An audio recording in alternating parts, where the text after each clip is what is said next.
بسم الله الرحمن الرحيم. الحمد لله رب العالمين، الصلاة والسلام على سيد المرسلين وخاتم النبيين سيدنا ونبينا ومولانا محمد وعلى آله وصحبه أجمعين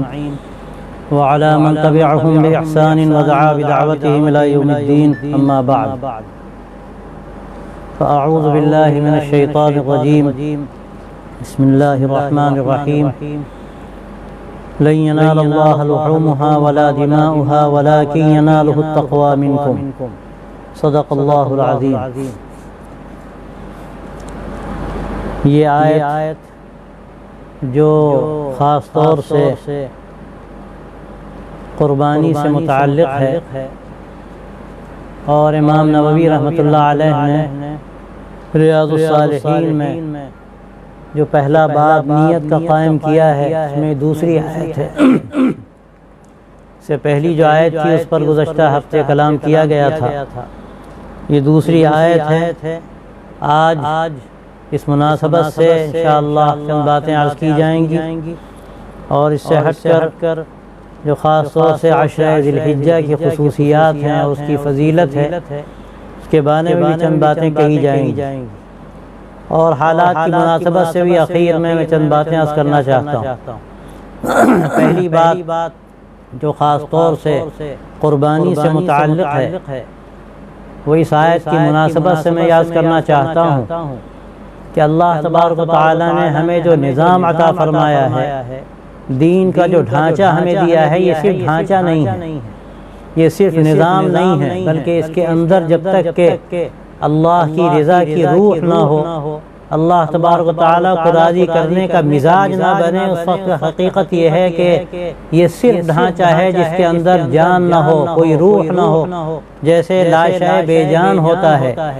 مٹی ہو جاتا ہے وہ جسم جس کے اندر روح نہ ہو، اسی طرح سے یہ اعمال جو اللہ تبارک و تعالیٰ نے ہمیں عطا فرمائے ہیں، اگر غور کیا جائے تو اندازہ یہ ہوتا ہے کہ یہ ظاہری اعمال مقصود نہیں ہیں، بلکہ حقیقت میں اللہ کی رضا مقصود ہے. اور اس کی مثالیں ہیں. آپ غور کیجئے، یہ نماز جو افضل ترین اعمال میں سے ہے، آپ جب حج کرنے جاتے ہیں تو میدان عرفہ میں عصر کا وقت ہوتا ہے، دعا میں مشغولیت ہوتی ہے. عصر کی نماز کے بعد پہلے ہی پڑھ لی جاتی ہے نماز ظہر کے ساتھ. جب مغرب کا وقت آ جاتا ہے تو یہ ایسا اہم ترین جو فریضہ ہے وہ ادا کرنے کی اجازت نہیں، بلکہ حکم ہے کہ آدمی وہاں سے سارا جو نظام ہم کو دیا گیا ہے کچھ سکھانے کے لیے دیا گیا کہ یہ اصل میں نظام مقصود نہیں ہے، بلکہ اس کی اصل جو روح ہے وہ عبدیت ہے، اللہ کی بندگی ہے، اس کی رضا کا جذبہ ہے. جب تک یہ جذبہ نہ ہو، بڑے سے بڑے اعمال بے حقیقت ہیں، اللہ کے ان کی کوئی قیمت نہیں. تو یہ قربانی کا جو عمل ہے جس میں آدمی جانور اللہ کے لیے قربان کرتا ہے، یہ قیمت اس کی اسی لیے ہے کہ اللہ کے لیے قربانی ہوتی ہے. اور اس آیت میں اللہ تبارک و تعالیٰ نے یہ بات واضح فرما دی کہ لن ينال اللہ لحومها ولا دماؤها ولكن يناله التقوى منكم، کہ اللہ تبارک و تعالیٰ کو اس کا گوشت و خون قربانی کا نہیں پہنچتا، اللہ تبارک و تعالیٰ کو تو تمہارے دل کا تقوی پہنچتا ہے، تمہارے اندر کا جو جذبہ ہے اللہ کو راضی کرنے کا، تمہارے اندر جو شوق ہے اللہ کے یہاں قبولیت کا مدار اس شوق پر ہے، اس نیت پر ہے، اس جذبے پر ہے. آدمی بڑے سے بڑا جانور قربان کر دے، جیسے اس دور میں بڑا مقابلہ ہوتا ہے اور اللہ معاف کرے اکثر و بیشتر اس میں دکھاوا مقصود ہوتا ہے. ہم نے اتنا بڑا جانور لیا اور ہم نے ایسا جانور خریدا، اخباروں میں اشتہار ہو رہا ہے اور اس کے گلے میں ہار پھول ڈالے جا رہے ہیں اور اس کی نمائش کی جا رہی ہے. اللہ تبارک و تعالیٰ کو یہ قربانی پسند نہیں ہے، اللہ تو دل کی قربانی چاہتا ہے. آپ غور کیجئے یہ قربانی کس چیز کی یادگار ہے. حضرت ابراہیم علیہ السلام نے اپنے بیٹے حضرت اسماعیل کو ذبح کیا تھا، اللہ کے حکم سے ذبح کیا تھا. جو خواب انہوں نے دیکھا، انی اذبحک فانظر ماذا تری، میں تمہیں ذبح کر رہا ہوں، بتاؤ تمہارا کیا خیال ہے. حضرت اسماعیل علیہ السلام جو کم سن تھے لیکن نبی کے بیٹے اور آئندہ بہت جو نبی اعظم ہے، خاتم الرسل ہیں، ان کے جد امجد ہونا تھا. ان کو اللہ نے ان کو مزاج دیا تھا قربانی کا. انہوں نے کہا کہ ابا جان اس میں سوچنے کی کیا بات ہے، جو حکم دیا جا رہا ہے آپ کر گزریے، آپ مجھے انشاءاللہ صبر کرنے والوں میں پائیں گے. اور پھر وہ لے گئے ان کو کو اور اپنی دانست میں انہوں نے چھری چلا دی، لیکن اللہ کا حکم یہ نہیں تھا کہ وہ ذبح ہو، اس کا فیصلہ اللہ کی یہ نہیں تھا کہ وہ ذبح ہو۔ ایک دمبا بھیجا اللہ نے، ایک فرشتے نے اسماعیل علیہ السلام کو الگ کر دیا، دمبے کو لٹا دیا۔ حضرت ابراہیم نے ان کی آنکھوں پر گویا پٹی بندھی ہوئی تھی، پٹی اس لیے باندھی تھی کہیں جوش محبت کا جوش سامنے نہ آ جائے اور پھر قربانی کرنا مشکل ہو جائے، تو انہوں نے آنکھوں میں پٹی باندھ لی اور چھری چلا دی۔ چھری وہ دمبے پر چلی جو اللہ تبارک و تعالی نے بھیجا تھا، اور اللہ نے یہ اعلان فرما دیا وَفَدَيْنَاهُ بِذِبْحٍ عَظِيمٍ، ایک عظیم قربانی کو ہم نے اس کا فدیہ بنا دیا۔ وہ عظیم قربانی اس حیثیت سے بھی تھی کہ اللہ نے دمبا آسمان سے بھیجا تھا، اور وہ عظیم قربانی اس حیثیت سے بھی ہے کہ اللہ نے قیامت تک کے لیے قربانی کو مشروع قرار دیا، عبادت کی چیز بنا دیا۔ لیکن اس میں جو اصل جذبہ ہے غور کرنے کا وہ کیا ہے؟ اب بیٹے کی محبت کو قربان کر دینا۔ بیٹے کی محبت آدمی کے اندر بعض مرتبہ اپنی ذات سے بڑھ کر ہوتی ہے۔ اللہ تبارک و تعالیٰ نے اس کا امتحان لیا، اور ابراہیم علیہ السلام نے اس میں پوری طرح سے ثابت قدمی دکھائی۔ وَإِبْرَاهِيمَ الَّذِي وَفَّى، وہ ابراہیم جنہوں نے پورا کر دکھایا، جو ان کو امتحان ان سے لیا گیا، اس میں کھرے اترے اور پوری طرح سے کامیاب قرار پائے۔ اللہ نے ایسا عمل قبول کیا ان کا کہ اسی جذبے کے ساتھ کہ اللہ تبارک و تعالیٰ تم سے اصل جو چیز چاہتا ہے وہ ہر چیز کی قربانی تم سے چاہتا ہے، محبتوں کی قربانی، خواہشات کی قربانی، رسم رواج کی قربانی، اپنے دل کے اندر جو جذبات پیدا ہوتے ہیں جو بعض مرتبہ بلکہ اکثر غیر شرعی ہوتے ہیں، نامناسب ہوتے ہیں، ان کی قربانی۔ حقیقت میں قربانی ہم سے یہ چاہتی ہے کہ ہمارے اندر یہ مزاج بنے، اور ظاہر ہے اگر پہلے ہی مرحلے میں آدمی قربانی اللہ کے لیے نہیں کر رہا ہے، نام و نمود کے لیے کر رہا ہے، دکھلاوے کے لیے کر رہا ہے، حال پھوٹ ڈالے جا رہے ہیں اور اخبارات میں اس کی تصویریں دی جا رہی ہیں تاکہ معلوم ہو فلاں صاحب ماشاءاللہ کیا کہنے اتنی بڑی قربانی کر ڈالی، 1 لاکھ کا بکرا خریدا، اور معلوم ہوا یہ بڑے وہ ہوتے ہیں عقل مند ہوتے ہیں، یا بیچنے والے بھی کہیں بکرے پر کوئی اسم لکھ دیا، انہوں نے لکھ کیا دیا، بال ایسے تراشے کہ معلوم ہوا کہ اللہ لکھا ہوا ہے، کہیں کلمہ لکھا نظر آ رہا ہے، اور اس کے بعد بازار میں لے آئے اور جانور بیچا جا رہا ہے، لاکھوں میں بولی لگ رہی۔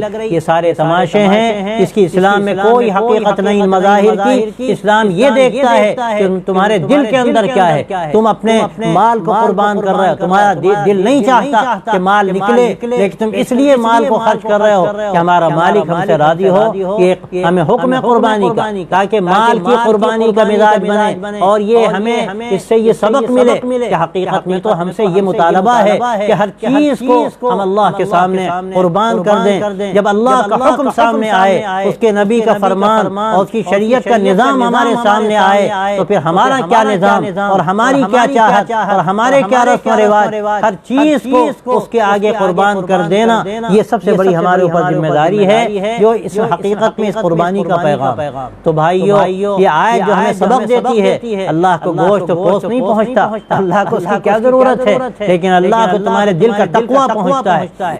تمہارے دل کی کیفیت پہنچتی ہے، تمہارے اندر کی نیت، اللہ کی جو رضا کی نیت ہے، اللہ اس نیت کو دیکھتا ہے۔ اور یہ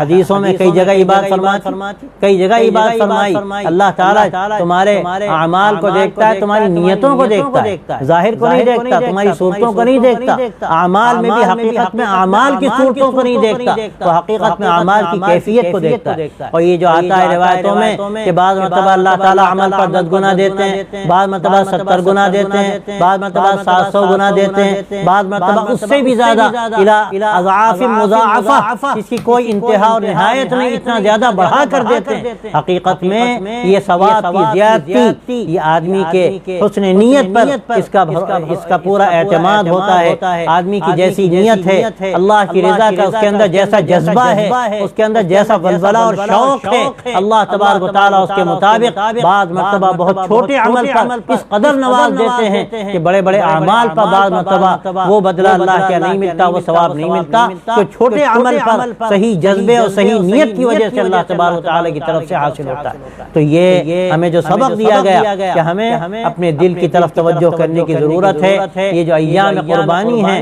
یہ بڑے مبارک ایام ہیں، لیکن ہمیں سوچنے کی ضرورت ہے۔ ہمیں حدیثوں سے یقیناً یہ بات معلوم ہوتی ہے کہ کتنا مبارک عمل ہے، ہمیں اس کا حکم بھی ہے کہ ہم اچھے سے اچھا جانور قربان کریں، لیکن کیوں قربان کریں؟ تاکہ مال کی قربانی کا جو اصل حکم ہے وہ قربانی ہم دے سکیں، زیادہ سے زیادہ مال کی قربانی جیسے ہمارے پاس لاکھوں لاکھ کی آمدنی ہے اور ہم کوئی چھوٹی سی قربانی کر دیں، ہم 2-4 ہزار کا بکرا خرید دیں اور قربان کر دیں مریل کا 4 ہزار کا 3 ہزار کا، تو یہ تو کوئی اچھی بات نہیں۔ ہمارے پاس اللہ نے جیسا بھی ہمیں دولت سے نوازا ہے، ہم کر سکتے ہیں قربانی، تو ہمیں اس میں آگے بڑھ چڑھ کر حصہ لینے کی ضرورت ہے، لیکن یہ بڑھ چڑھ کر حصہ لینا یہ اصل غور کرنے کی بات ہے، اس لیے نہ ہو کہ ہم جانور کی نمائش کریں، ہم کسی کو دکھائیں نہ، ہم کسی کو بتائیں نہ اچھے سے اچھا جانور ہو، اور حدیثوں میں آتا ہے کہ آپ صلی اللہ علیہ وسلم کو اچھا جانور پسند قربانی کے لیے، اور حدیثوں میں آتا ہے کہ جب آدمی ذبح کرتا ہے تو جس وقت خون زمین پر گرتا ہے تو یہ پتہ نہیں کہ خون زمین پر پہلے گرتا ہے یا ذبح کرنے والے کی مغفرت پہلے ہوتی ہے۔ اللہ تبارک و تعالیٰ کا ایسا مقبول عمل ہے، اور یہ سمجھنا چاہیے، بعض لوگوں کے ذہنوں میں یہ خناس پیدا ہو جاتا ہے کہ قربانی کا کیا فائدہ، ہمیں کچھ پیسے صدقہ کر دینے کے چاہیے، یہ انتہائی درجے کی نادانی کی بات ہے۔ قربانی اپنی جگہ پر ایسا مقبول عمل ہے اللہ تعالیٰ کی بارگاہ میں کہ کوئی دوسرا عمل اس کے مقابل میں نہیں۔ ان دنوں میں جو ایام قربانی کے ہوتے ہیں جن میں جانوروں کو ذبح کرنے کا حکم ہے، اس میں اللہ تبارک و تعالیٰ نے جو اجر اس کا رکھا ہے وہ اجر صدقے کا نہیں، جو اجر اللہ تبارک و تعالیٰ نے قربانی کا رکھا ہے۔ بعض مرتبہ ہو سکتا ہے کوئی ایسی بڑی مجبوری ہو جائے کہ ناممکن ہو آدمی کے قربانی کرنا، تو اس کا مسئلہ الگ ہے، مفتی سے معلوم کیا جائے، وہ بتائے گا کہ ان حالات میں ہمیں کیا کرنا ہے۔ لیکن قربانی کی اہمیت دل سے نکل جائے، آدمی سوچے کہ ہم صدقہ کر دیں، یا دل میں خیال آ جائے کہ ایک جانور کے ہمیں جان لے لی کیا ملا۔ یاد رکھیے یہ دین اللہ تبارک و تعالیٰ نے اپنے نبی کے ذریعے سے جو ہم کو دیا، اور دین کا جو ڈھانچہ ہمارے لیے متعین فرمایا، اس کا جو نظام ہمیں عطا فرمایا، یہ وہ نظام ہے جو اللہ کا پسندیدہ ہے۔ ہم اپنی عقل سے اگر اس میں فیصلے کریں گے تو بعض مرتبہ ہو سکتا ہے کہ نمازوں پر بھی اعتراض شروع ہو جائے، اور دین کے اور دوسرے اعمال پر بھی آدمی دماغ میں اشکالات پیدا ہونے لگیں، اور اپنی عقل سے وہ سوچنے لگے۔ اور ظاہر ہے آدمی جب عقل سے سوچتا ہے تو اس میں ٹھوکریں کھاتا ہے۔ آدمی کی عقلیں متفاوت ہیں، ایک عقل کسی کی کوئی فیصلہ کرتی ہے اور دوسرے کی عقل دوسرا فیصلہ کرتی ہے۔ فیصلہ عقلوں پر اگر ہوگا تو دین کا یا پانچا ہو جائے گا۔ ہمیں وحی الہی کو سامنے رکھ کر اور شریعت کے اللہ کے دیے ہوئے نظام کو سامنے رکھ کر اور سرکار دو عالم صلی اللہ علیہ وسلم کی دی ہوئی شریعت اور سنت کو سامنے رکھ کر جو بھی حکم ہے اس پر عمل کرنا ہے، اس کا یقین دل کے اندر اتارنا ہے۔ اور اگر ہمیں اس پر اشکالات پیدا ہوں تو سمجھنا چاہیے کہ ہمارے دماغ کے اندر کیڑا گھس گیا ہے، اور ہمارے اندر جو اللہ تبارک و تعالیٰ نے فہم عطا ہمیں کیا تھا، اس فہم کے اندر کچھ کجی پیدا ہو گئی تو ہمیں وہ چیز ٹیڑھی نظر آ رہی۔ بعض لوگ ہوتے ہیں نا کہ ان کی نگاہوں میں کچھ بھینگا پن ہوتا ہے تو ہر چیز ان کو ٹیڑھی نظر آتی ہے، تو یہ چیز ٹیڑھی نہیں ہوتی، یہ نگاہوں کا کھیل ہے۔ ایسے ہی آپ زاویہ نگاہ کا جو فرق کہتے ہیں، اس فرق کا بھی اگر آپ جائزہ لیں تو اس کی دسیوں مثالیں۔ ایک آدمی ایک چیز دیکھتا ہے اس کو ٹیڑھی نظر آتی ہے، اور دوسرا اس چیز کو کوئی دیکھتا ہے اس کو سیدھی نظر آتی ہے۔ چیز نہ ٹیڑھی ہوتی ہے نہ سیدھی ہوتی ہے، چیز تو اپنی جگہ ایستادہ ہوتی ہے۔ اللہ کی جو بنائی ہوئی چیز، اللہ کا دیا ہوا نظام شریعت یہ اپنی جگہ مکمل ہے، اپنی جگہ معتدل ہے، انسانوں کے لیے صلاح و فلاح کا ضامن ہے۔ لیکن ہم سے غلطی ہوتی ہے، ہم اپنی نگاہ سے دیکھتے ہیں، بعض مرتبہ ہمیں وہ چیز ٹیڑھی نظر آتی ہے۔ میں اکثر اس کی مثال دیا کرتا تھا، ہمارے سامنے ایک صاحب پرتاپ گڑھ کے بیٹھے، پرتاپ گڑھ آپ جائیے تو وہاں راستے میں اب تو کھمبا اکھڑ گیا، ابھی اس سے کچھ پہلے میں گیا تو نہیں تھا، صرف بہت پہلے جب پہلی مرتبہ میں گیا تو لوگوں نے کہا کہ یہاں آپ کو ایک عجوبہ دکھایا۔ میں کہا اچھا، کہ دیکھیے سامنے دائیں طرف کھمبا نظر آ رہا ہے۔ ہم نے کہا نظر آ رہا ہے۔ کہ سیدھا ہے کہ ٹیڑھا؟ ہم نے کہا بالکل ٹیڑھا ہے۔ کہ کدھر جھکا ہوا ہے؟ ہم نے کہا ہماری طرف جھکا ہوا ہے۔ آپ کو یقین ہے؟ ہم نے کہا ہاں دیکھ رہے ہیں اپنی آنکھوں سے۔ کہ اچھا دیکھتے جائیے۔ اب جب گاڑی بالکل اس کے محاذات میں پہنچی تو انہوں نے کہا اب دیکھیے کھمبا، اب جو دیکھا تو بالکل سیدھا کھڑا ہوا۔ ہم نے کہا لطیفہ ہے، عجیب بات ہے، ادھر سے ادھر جھکا ہوا نظر آ رہا تھا، ادھر سے سیدھا نظر آ رہا تھا، اور دیکھتے جائیے۔ اب جب گاڑی آگے بڑھی اب پیچھے مڑ کے دیکھا تو معلوم ہوا کہ اب ادھر جھکا ہوا ہے ہماری طرف، ادھر سے ادھر جھکا ہوا نظر آ رہا تھا مشرق کی طرف، اور جب محاذات پہنچے سیدھا نظر آ رہا تھا، اور جب آگے پہنچے تو مغرب کی طرف جھکا ہوا نظر آ رہا تھا۔ اس وقت میرے دل میں بات آئی کہ یہ انسان کا زاویہ نگاہ کا فرق، یہاں سے دیکھا تو کچھ نظر آ رہا ہے، وہاں سے دیکھا تو کچھ نظر آ رہا ہے، وہاں سے دیکھا تو کچھ نظر آ رہا ہے۔ تو آدمی بڑا ناز ہوتا ہے کہ ہم نے دیکھا، یہ نہیں جانتا ہے کہ اس کی نگاہوں کی حیثیت کیا ہے۔ اللہ نے اس کو نگاہیں دی، وہ دیکھتا ہے، اللہ نگاہیں ادھر سے ادھر کر دے ٹیڑھا نظر آئے گا، زاویہ نگاہ کا فرق ہوگا، آدمی کو کچھ کا کچھ نظر آئے گا۔ تو اصل جو مدار ہے وہ وحی الہی پر، اللہ نے جو فرما دیا، اس کے نبی صلی اللہ علیہ وسلم جو واضح کر دیا، یقین کرنا چاہیے کہ ہماری صلاح و فلاح اسی میں ضامن، اسی میں مضمر ہے۔ اگر ہم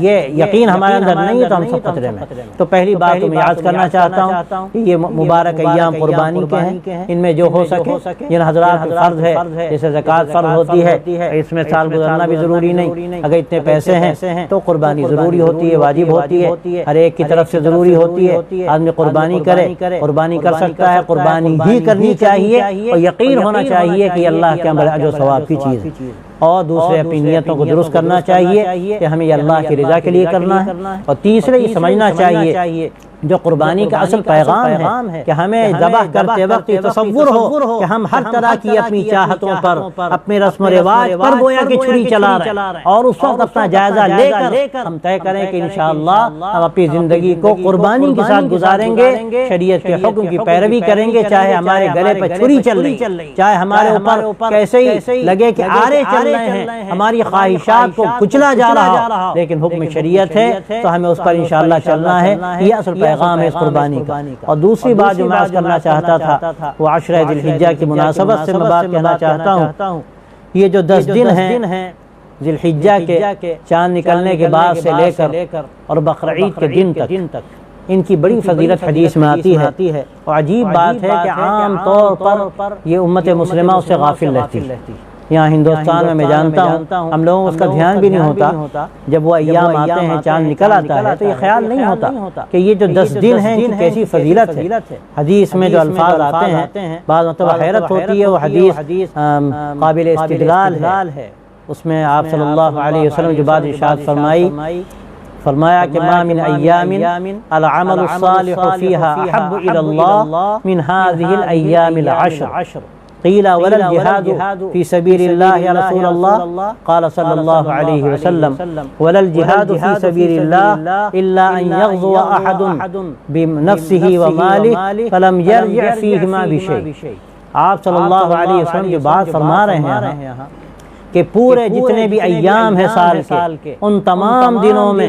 کوئی بھی دن ایسے نہیں کہ جس میں اللہ تبارک و تعالیٰ کو اعمال اتنے زیادہ محبوب اور پسند ہوں جتنے زیادہ ان 10 دنوں میں پسند ہیں جو ایام ذی الحجہ کہلاتے ہیں، ذی الحجہ کے جو 10 دن کہلاتے ہیں۔ پوچھا گیا کہ اللہ کے رسول صلی اللہ علیہ وسلم اللہ کے راستے میں جہاد بھی نہیں؟ آپ نے فرمایا کہ نہیں، اللہ کے راستے میں جہاد بھی نہیں، اللہ یہ کہ آدمی اپنے جان کے ساتھ اپنے مال کے ساتھ نکلے غزوے میں، جہاد میں، اور پھر پوری طرح وہ قربان کر دے اپنی جان کو بھی مال کو بھی، اور بغیر کسی چیز کے واپس ہی نہ آئے، نہ مال بچے نہ جان بچے، سب قربان کر دے اللہ کے راستے میں۔ تو وہ جو عمل فضیلت رکھتا ہے یقیناً بہت بڑا عمل ہے، تاکہ کوئی بھی عمل ایسا نہیں جو ان دنوں میں آدمی چھوٹے سے چھوٹے عمل کے طور پر کرے، لیکن اللہ کو اس کی جو قیمت اللہ کے یہاں ہے بڑے سے بڑے عمل سے بھاری۔ تو یہ جو حدیث ہے اس سے ہمیں سبق ملتا ہے، اور اسی لیے بعض علماء نے یہاں تک لکھا کہ یہ 10 دن مطلقاً تمام دنوں سے افضل ہے، یہاں تک کہ بعض حضرات نے لکھا کہ رمضان مبارک کے ایام سے بھی افضل ہے۔ البتہ جو رمضان کی آخری 10 راتیں ہیں جس میں شب قدر ہے وہ تمام راتوں سے افضل ہے، لیکن دن کے اعتبار سے دیکھا جائے تو یہ عشرہ ذی الحجہ یعنی ذی الحجہ کے 10 دن یہ تمام دنوں سے افضل ہیں، اور یقیناً اس سے جو فضیلت ہمارے سامنے آتی ہے اس میں ہمیں یہ سمجھنے کی ضرورت ہے کہ اللہ نے ہم کو کمانے کا گویا کہ موقع دیا، ہمیں کمانے کا موقع دیا۔ یہ مختلف جو ایام ہیں، شب قدر ہے اور بعض فضیلت رکھنے والے ایام، پھر یہ حرم شریف کی سرزمین کہ آدمی یہاں جاتا ہے، ایک نماز کا ثواب اس کو 1 لاکھ نماز کا ملتا ہے، اور اسی طرح ہر نیکی کا عمل 1 لاکھ نیکی کا ملتا ہے، اور مسجد نبوی جاتا ہے، مدینہ طیبہ میں رہتا ہے، ہزار گنا اس کو اجر ملتا ہے ہر نیکی پر۔ اسی طرح سے شب قدر میں وہ نیکی کرتا ہے، عبادت کرتا ہے تو ہزار گنا اس کا ثواب بڑھایا جاتا ہے۔ اسی طرح طرح اللہ نے ہم کو ان دنوں کی ایک نعمت دی ہے، ان دنوں میں جو آدمی عمل کرتا ہے اللہ تبارک و تعالیٰ کیا اس کی بڑی قیمت، اور حقیقت میں اللہ کی رحمت ہے، حقیقت میں یہ اللہ کی رحمت ہے۔ جیسے شب قدر کے بارے میں آتا ہے کہ ایک مرتبہ آپ صلی اللہ علیہ وسلم نے بنو اسرائیل کے کسی بزرگ کا اللہ والے کا ذکر فرمایا کہ مسلسل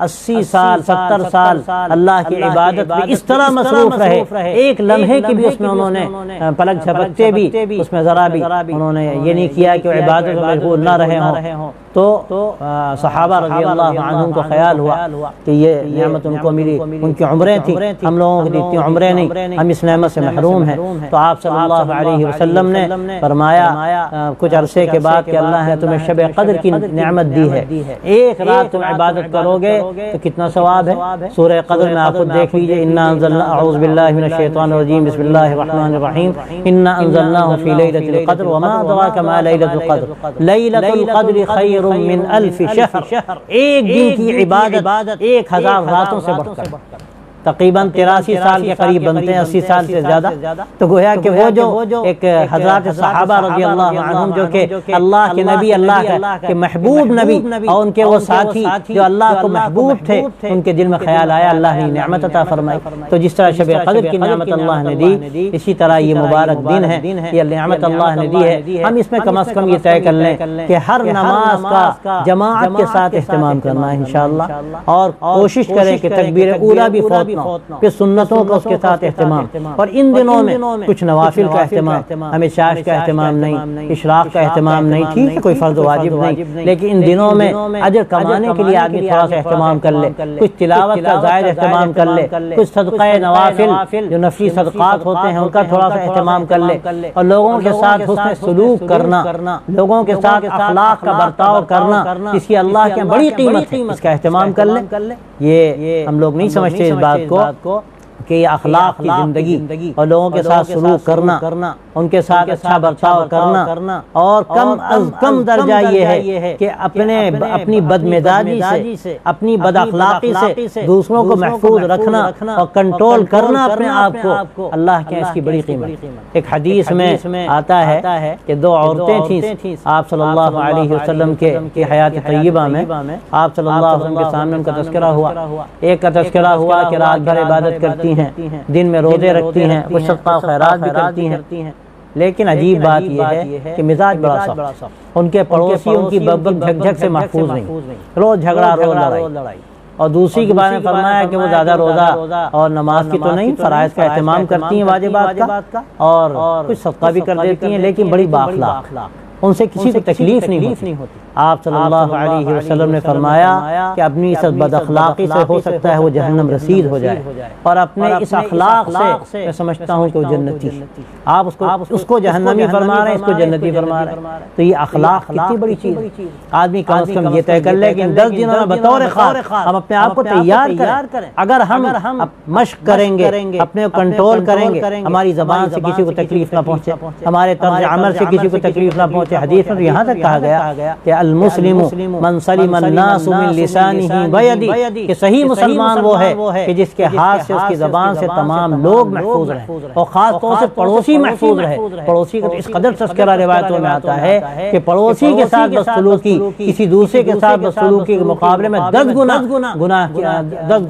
کی بات، 10 گنا زیادہ گناہ کی بات۔ تو بھائیو ہمیں توجہ کرنے کی ضرورت ہے۔ یہ 10 دن بس قریب انشاءاللہ شروع ہو جائیں گے، جب بھی چاند نکل آئے، چاند نکلتے ہی جو پہلا دن ہوگا صبح صادق کے بعد سے دن شروع ہو جاتا ہے اور غروب آفتاب تک وہ دن رہتا ہے۔ ان دنوں کی بڑی فضیلت ہے، اس میں روزہ رکھنے کی بھی فضیلت ہے۔ اگر آپ 9 دن روزے رکھ رہے ہیں اس کی بھی فضیلت ہے۔ بعض روایتوں میں کہیں روکا بھی گیا، لیکن بعض روایتوں میں اس کی فضیلت کا تذکرہ بھی ہے۔ تو ان 10 دنوں میں کوئی 9 دنوں میں روزے رکھ لے تو یقیناً اجر و ثواب کی بات ہے۔ کم از کم عرفے کا جو روزہ ہے وہ ضرور اہتمام سے رکھے آدمی، اس لیے کہ حدیث میں آتا ہے کہ عرفے کا جو روزہ ہے وہ 2 سال کا کفارہ ہے۔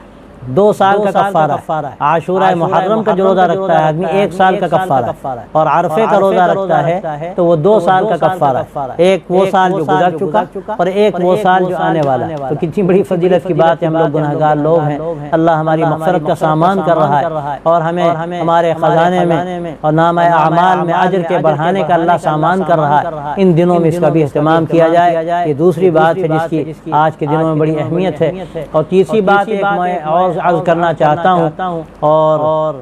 خاص طور سے میں اپنے پیام انسانیت کے ساتھیوں سے یہ بات کہنا چاہتا ہوں، اور عمومی طور پر تمام اپنے ایمان والے بھائیوں سے کہنا چاہتا ہوں کہ اللہ تبارک و تعالیٰ نے ہمیں جو زندگی کا نظام دیا ہے، حقیقت میں وہ ایسا نظام تھا کہ اگر ہم اپنی زندگی کو اس سے آراستہ کرتے تو اسلام کی خوشبو ہماری زندگی سے پھوٹتی اور لوگوں کو سمجھنے کا موقع ملتا کہ اسلام کیا ہے۔ لیکن آج ہماری بد اخلاقیاں اور ہماری بدعمالیاں، ہماری لوگوں کے ساتھ بدسلوکیاں، اور جو ہمیں اللہ کے رسول صلی اللہ علیہ وسلم نے حکم دیا کہ ہم غریبوں کی مدد کریں، کمزوروں کا ساتھ دیں، ہم مریضوں کی عیادت کریں، مسافروں کے ساتھ اچھا سلوک کیا جائے، ہمسایوں کے ساتھ اچھا سلوک کیا جائے۔ قرآن مجید جو بات کہتا ہے کہ چاہے وہ ہمسایہ قریبی ہو، تمہارا رشتہ دار ہو اور تمہارے مذہب والا ہو، چاہے وہ ہمسایہ تمہارے مذہب والا نہ ہو، دور کا ہو، لیکن حکم ہے کہ ہر ایک کے ساتھ سلوک کیا جائے۔ یہ اسلام کی جو تعلیمات ہیں، بڑے افسوس کی بات یہ ہے کہ مجھ سے دور ہوتے چلے جا رہے ہیں۔ اس کا نتیجہ یہ ہے کہ آج اسلام کے بارے میں جو بدگمانیاں پھیلائی جا رہی ہیں اور ان کو تیزی کے ساتھ لوگوں کے ذہن و دماغ میں بٹھایا جا رہا ہے، یہ ہم سب کے لیے انتہائی خطرناک بات ہے۔ گویا کہ اسلام کے درمیان اور غیروں کے درمیان ایک دیوار کھڑی کی جا رہی ہے۔ تو میں خاص طور سے عرض کرنا چاہتا ہوں آج کے ان حالات میں، جبکہ لوگ ضرورت مند بھی ہیں، پریشان حال بھی ہیں، کہ ہم جو ہمارے لیے اللہ نے میدان رکھا ہے صدقہ و خیرات کا، اس کے ساتھ اس سے سلوک کا، ظاہر ہے یہ صدقات واجبہ اور یہ زکوٰۃ یہ غیروں کو نہیں دی جا سکتی، کسی مسلمانوں کو دی جا سکتی ہے، اس کا مسلمانوں کا حق ہے، لیکن اس سے ہٹ کر ہمیں حکم ہے اور حدیثوں میں اس کا تذکرہ ملتا ہے۔ آپ صلی اللہ علیہ وسلم کی زندگی میں ایسے واقعات ہیں۔ حضرت صفیہ رضی اللہ تعالی عنہ نے ایک مرتبہ، کیونکہ وہ یہودی خاندان سے تھی، پھر اسلام میں داخل ہوئی اور آپ کی زوجہ مکرمہ قرار پائیں، ایک مرتبہ کئی ہزار انہوں نے مالیت کا سامان اپنے یہودی جو اعزاء تھے، آپ صلی اللہ علیہ وسلم کی اجازت سے ان کو بھیجا، اور خود آپ صلی اللہ علیہ وسلم نے ایک مرتبہ ایک یہودی کی مدد فرمائی، اور بہت سے صحابہ سے اس طرح کے واقعات منقول ہیں۔ تو ہمیں حکم ہے اس کا کہ وہ ہمارے پڑوس میں ہندو ہو یا کوئی کسی دوسرے مذہب کا ہو، مسلمان ہو، جو بھی ہو، ہم اس کی مدد کریں۔ کوئی بھوکا ہے، کوئی ضرورت مند ہے، ہم اس کے کام آئیں۔ ابھی جو حالات پیدا ہوئے تھے، ابھی بڑی تعداد میں مزدوروں نے سفر کیا، اللہ کا بڑا شکر ہے، اور میں اپنے ساتھیوں کو، تمام ایمان والوں کو مبارکباد دیتا ہوں کہ الحمدللہ انہوں نے بڑی مدد کی، راستے میں انہوں نے کیمپس لگائے اور بھوکوں کو کھانا کھلایا۔ یہ بڑے اجر و ثواب کی بات ہے۔ میں واضح کرنا چاہتا ہوں، آپ اس بات کو اچھی طرح سمجھ لیں کہ آپ جو بھی کام کر رہے ہیں حقیقت میں اللہ کی رضا کے لیے کر رہے ہیں۔ ہمارا مقصد در حقیقت یہ نہیں ہے کہ اس کا جو دنیاوی نتیجہ ہے وہ ہمارے سامنے آئے اور پھر ہم ان سے بھی اسی سلوک کے منتظر رہیں۔ ہم جو بھی خیر کا کام کرتے ہیں اور پیام انسانیت میں ہمارے ساتھی جو سلوک کرتے ہیں، جو خدمت کرتے ہیں، حقیقت میں یہ اللہ کی رضا کا ذریعہ ہے، چاہے اس کا نتیجہ ظاہری طور پر دنیاوی اعتبار سے ہمارے سامنے آئے یا نہ آئے۔ ہم کسی کے ساتھ سلوک کر رہے ہیں، ہم منتظر نہیں ہیں کہ ہمارے ساتھ سلوک کرے، ہم تو اس لیے سلوک کر رہے ہیں کہ اللہ تبارک و تعالیٰ اس کا اجر ہمیں عطا فرمائے گا۔ کل قیامت میں جب سب سے بڑھ کر ہمیں اللہ کی طرف سے اجر کی ضرورت ہوگی، ہم اس کے سب سے بڑھ کر ضرورت مند ہوں گے، تو یہ ہمارے اعمال، میں نے جیسے عرض کیا، ایک عورت واجب نمازیں ادا کرتی ہے، فرض نمازیں ادا کرتی ہے، اخلاق برتتی ہے، اللہ اس کے لیے جنت کا فیصلہ کرتے ہیں۔ ایک عورت ایک پیاسے کتے کو پانی پلا دیتی ہے، اللہ اس کی مغفرت کا فیصلہ فرماتے ہیں۔ ایک انسان کے ساتھ آدمی حسن سلوک کرے، اس کی مدد کرے، یقیناً اجر و ثواب کی بات ہے۔ پہلی بات میں یاد کرنا چاہتا ہوں، اپنی نیتوں کو ہمیں درست کرنا، ہم جو کریں اللہ کو راضی کرنے کے لیے کریں، ہم اس لیے کریں کہ یہ اللہ کے ہمارے لیے اجر ثواب کا ذریعہ۔ اور دوسری بات میں یاد کرنا چاہتا ہوں، کسی بڑی اہمیت ہے ان کاموں کی۔ آج کے ان حالات میں اگر یہ نیت بھی ہمارے ذہن و دماغ میں آ جائے کہ ہمارا یہ طرز عمل اسلام کے بارے میں بدگمانیوں کو صاف کرنے کا ایک ذریعہ ہے، یقیناً یہ بھی اجر ثواب کی بات۔ ہم اسلام کے گویا کہ خدمت گزار بن کر اسلام کی تصویر کو صاف کرنے کے لیے اگر یہ عمل کر رہے ہیں، انشاءاللہ ہمیں اس کا بھی اجر ملے گا، اور گویا کہ دوہرا جو ہوگا، ایک اجر ملے گا حسن خلق کا، خدمت خلق کا، اور دوسرا اجر ملے گا اسلام کی خدمت کا، اور اس کے چہرے پر جو گرد و غبار لگ گیا ہے ہماری بدعمالیوں کے نتیجے میں، اس گرد و غبار کو صاف کرنے کا۔ اور میں عرض کرتا ہوں کہ انشاءاللہ تیسرا اجر یہ بھی ملے گا کہ ہم یہ خدمت کا جو عمل کر رہے ہیں انشاءاللہ یہ ملت کی حفاظت کا ذریعہ ہے۔ میں اکثر عرض کیا کرتا ہوں کہ فَأَمَّا الزَّبَدُ فَيَذْهَبُ جُفَاءً وَأَمَّا مَا يَنفَعُ النَّاسَ فَيَمْكُثُ فِي الْأَرْضِ، کہ جھاگ تو بیکار چلا جاتا ہے اور جو چیز زمین میں فائدہ پہنچاتی ہے وہ باقی رہتی ہے۔ یہ ملت اسلامیہ اگر اپنی نافعیت ثابت کرے گی، لوگوں کی خدمت کر کے اور لوگوں کے کام آ کر یہ بتائے گی کہ اللہ نے ہمیں کس لیے پیدا کیا، اللہ نے ہم کو اسی لیے پیدا کیا کہ ہم ساری انسانیت کے لیے نافع ہوں، ان کے لیے مفید ہوں، تو یقیناً یہ ملت کی بقا کا بھی ذریعہ ہوگا اور یہ بھی ہمارے لیے انشاءاللہ جو ثواب کا ذریعہ ہو سکتا ہے۔ لیکن میں عرض کرنا چاہتا ہوں افسوس کی بات یہ کہ ہمیں جو توجہ ہونی چاہیے، ہمارے الحمدللہ تقریباً کئی سو یونٹس ہیں پورے ملک میں جو کام کر رہی ہیں،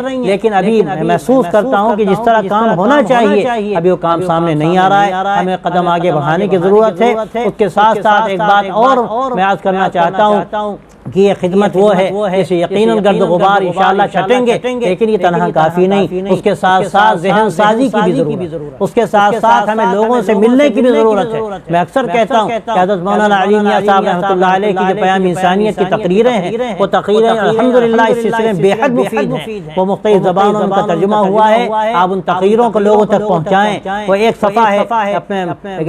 آگ بجھائیے، جو آگ لگی ہوئی ہے اس آگ کو آپ آگے بڑھ کر بجھائیے، نفرت کی آگ بجھائیے، وہ پرچہ الحمدللہ موجود ہے مختلف زبانوں میں، وہ آپ تقسیم کریں، آپ لوگوں سے ملاقات کریں اور لوگوں کو بتائیں کہ یہ منافرت جو پیدا کی جا رہی ہے اس کا نتیجہ کیا ہوگا، اس ملک کے لیے کس قدر خطرناک ہے، یہاں کی آبادی کے لیے کس قدر خطرناک ہے۔ اس ملک میں جو مذاہب کے لوگ ہیں، مختلف یہاں قبیلوں کے لوگ ہیں، مختلف جاتی کے لوگ ہیں، مختلف ذاتوں کے لوگ ہیں، اگر وہ خانوں میں بانٹے جائیں گے تو مسئلہ یہ نہیں ہے کہ ہم یہاں کی آبادی کو خانوں میں بانٹیں گے، حقیقت میں ہم اس ملک کو خانوں میں بانٹیں گے، اس سے اس ملک کو خطرہ لاحق ہوگا۔ اس لیے ہمیں لوگوں کو سمجھانے کی ضرورت ہے کہ زندگی کا مزہ اس میں ہے کہ ہم ایک دوسرے کے کام آئیں، ایک دوسرے کے ساتھ محبت کا برتاؤ کریں، کمزوروں کا ساتھ دیں بغیر کسی فرق کے۔ یہ مزاج اگر محبت کا، یگانگت کا اور آپس کے تعلق کا پیدا ہوگا تو ہمیں زندگی کا لطف آئے گا۔ ہمیں اس کام کے لیے کھڑا ہونا پڑے گا۔ میں آپ سے صاف کہتا ہوں ہم دوسروں سے کوئی توقع نہیں رکھتے، یقیناً آپ آگے آئیں گے، مجھے تجربہ ہے الحمدللہ اس سے، اور ہمارے جو برادران وطن ہیں ان کو بھی ایک سبق ملتا ہے اور پھر وہ کھڑے ہوتے ہیں۔ ایسا نہیں ہے، ہمیں مایوسی کی قطعاً ضرورت نہیں۔ اور ایک بات میں اخیر میں کہنا چاہتا ہوں کہ آج کے حالات میں جبکہ طرح طرح کی پابندیاں ہمارے ساتھ لگی ہوئی ہیں، قطعاً مایوس ہونے کی ضرورت نہیں، لیکن ایک بات اس لیے میں خاص طور سے دہرانا چاہتا ہوں کہ مایوسی کی ضرورت نہیں، لیکن ہمیں کام کرنے کی ضرورت ہے۔ بہت سے لوگ ہاتھ پہ ہاتھ دھر کے بیٹھے ہیں کہ اب کیا ہوگا، میں آپ سے کیا عرض کروں، حالات سخت سے سخت اسلام پر، مسلمانوں پر گزر چکے ہیں، لیکن ان حالات میں الحمدللہ یہ سورج نکلا، امید کا سورج نکلا، لیکن اس وقت نکلا جب لوگوں نے جو کر سکتے تھے انہوں نے کیا، اس کے لیے کوششیں کی۔ آج کے حالات میں ہمارے ہاتھ میں جو کچھ ہے، ہم اس میڈیا کا استعمال کر سکتے ہیں، ہم اس کا استعمال کریں، موبائل کے ذریعے سے ہم لوگوں تک پہنچیں، ہم ان کی ذہن سازی کی کوشش کریں۔ ہمارے جو مدارس میں الحمدللہ کوششیں ہو رہی ہیں، آن لائن تعلیم کی کوششیں ہو رہی ہیں، اللہ ان کو کامیاب کرے، اس سے جہاں تک ہو سکے ہم فائدہ اٹھائیں۔ سچی بات ہے کہ سامنے بیٹھ کر جو اثر پڑتا ہے پڑھانے کا، تو پڑھنے والا جو اثر قبول کرتا ہے اس تعلیم میں اس کا عشیر بھی شاید حاصل نہ ہو، لیکن لم یصبھا وابل فطل، تو قرآن مجید میں کہا گیا کہ اگر تیز بارش نہیں ہے، کچھ نمی مل جائے وہی غنیمت ہے۔ تو جو بھی ہم کر سکیں ہماری یہ ذمہ داری ہے، لا یکلف اللہ نفسا الا وسعہا، لیکن خدا نخواستہ جو ہم کر سکتے ہیں ہم وہ بھی نہ کریں، ہم ہاتھ پہ ہاتھ دھرے بیٹھے رہیں تو اللہ کی مدد شامل حال نہیں ہوتی۔ نمازوں کا اہتمام، لوگوں کی خدمت کا اہتمام، تعلیم کا اہتمام، میں بار بار کہہ چکا، گھروں میں تعلیم کا اہتمام، کتابوں کی تعلیم، بچوں کی دینی تعلیم، جو بچے قرآن مجید یاد کر رہے ہیں، ہر جگہ حفاظ موجود ہیں، اپنے قریب کے 2-3 بچوں کو لے لیجئے، آپ ان کا سبق سن لیجئے، کتنے بڑے جو ثواب کی بات ہے، خیرکم من تعلم القرآن وعلمہ، کہ تم میں سب سے بہتر وہ ہے جو قرآن مجید سیکھے اور سکھائے۔ اسی کے ساتھ ساتھ جو آپ کر سکتے ہو آپ وہ کریں، انشاءاللہ راستے کھلیں گے۔ اور یاد رکھیے جو ہمارا دائرہ اختیار ہے، اگر خدا نخواستہ ہم نے اس کا استعمال نہ کیا تو یاد رکھیے کہ وہ جو دائرہ ہمیں ابھی ملا ہوا ہے وہ دائرہ پھر اور خدا نخواستہ تنگ نہ ہوتا چلا جائے، اس لیے ہمیں اس دائرے کو بڑھانا ہے۔ وہ دائرہ جب بڑھے گا جب ہم اللہ کی رضا کے لیے، اللہ کو خوش کرنے کے لیے، اس کے دین کی خدمت کے لیے آگے آئیں گے، اور جو ہم سے ہو سکے گا ہم اس میں قطعاً دریغ نہیں کریں کریں گے تو انشاءاللہ راستے کھلیں گے۔ پھر میں آخر میں پیام انسانیت کے ساتھیوں کو مبارکباد بھی دیتا ہوں، ان سے درخواست بھی کرتا ہوں کہ پھر وہ میدان عمل میں آئیں، ساتھیوں کو جوڑیں اور اس کی کوشش کریں کہ جہاں جہاں بھی ضرورت ہے وہ لوگوں کی مدد بھی کریں، لیکن ساتھ ساتھ یہ بھی سمجھ لیں کہ تنہائی یہ کافی نہیں، آپ لوگوں سے ملاقاتیں بھی کریں، برادران وطن کے پاس جائیں۔ ان کے جو سخت ذہن قسم کے لوگ ہیں، ذہن تو بنانے سے بنتے ہیں، میڈیا نے ذہن خراب کیے، لوگوں نے اس کے لیے گویا کہ جال بچھا دیا اور کوششیں کی، آج یہ حالت ہو رہی ہے، لیکن میں مایوس نہیں، میں دیکھتا ہوں آج بھی ذہنوں کو اللہ نے ایسا رکھا ہے کہ آپ جائیے، وہ انسانی ذہن ہے، ان سے آپ محسوس کریں گے کہ تھوڑی سی بات انسانیت کی محبت کی آپ کریں، ذہنوں میں تبدیلی پیدا ہو سکتی ہے، پیدا ہوتی ہوئی دیکھی گئی ہے، لیکن اس کے لیے عمل کی ضرورت ہے، لوگوں سے ملنے ملانے کی ضرورت ہے، لٹریچر پہنچانے کی ضرورت ہے، ہر شہر میں، ہر قصبے میں، بلکہ محلے محلے انشاءاللہ اگر یہ عمل کیا جائے گا اس کے نتائج ضرور نکلیں گے۔ اللہ تبارک و تعالی ہم سب کو توفیق عطا فرمائے، زیادہ سے زیادہ ہمیں آگے آنے کی اور دین کے لیے قربانی دینے کی اور اللہ کی رضا کے لیے اپنے آپ کو قربان کرنے کی اللہ توفیق عطا فرمائے۔ وآخر دعوانا ان الحمد للہ رب العالمین۔